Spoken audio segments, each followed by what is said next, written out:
কাদের ভাই মঞ্চে উপবিষ্ট আছেন সাবেক আওয়ামী লীগের সভাপতি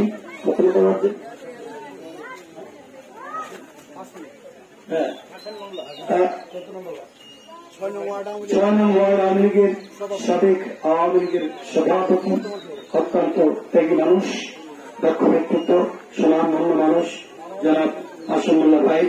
আর অনেকেই নেতৃবৃন্দ আছেন, অনেকের নাম জানি না, মনে কষ্ট দেবেন না। আমি সকলের নাম না বলার জন্য দুঃখিত আন্তরিকভাবে।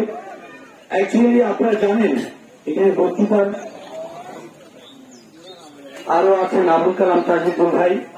এখানে আপনারা এই দিগলবাগ অতি প্রিয় একটি জায়গা। আমাকে আমাদের প্রিয় শ্রদ্ধেয় ভাই আলমগীর ভাই আমাকে যখন বিগত দ্বাদশ জাতীয় সংসদ নির্বাচনে অংশগ্রহণ করি, আমার প্রতীক ছিল ট্রাক। আপনারা ট্রাকে নির্বাচন করেছেন, বিপুল জনগণ, এখানে বিপুল জনসংখ্যা ছিল, 90% সাপোর্ট দিয়েছেন। তখন উনি বলেছিলেন যে আপনি দিগলবাগ একটু গেলে বুঝতে পারতেন দিগলবাগের মানুষ কত ভালোবাসি। আসলে সত্যি পেয়েছি, আমি না বলে হঠাৎ করে এসেছি। তার মধ্যেও দিগলবাগের মানুষের জনগণের আমি যে সম্মানটুকু পেয়েছি, আমি আমার বাকি জীবন কৃতজ্ঞ থাকবো এবং মনে রাখবো ইনশাআল্লাহ।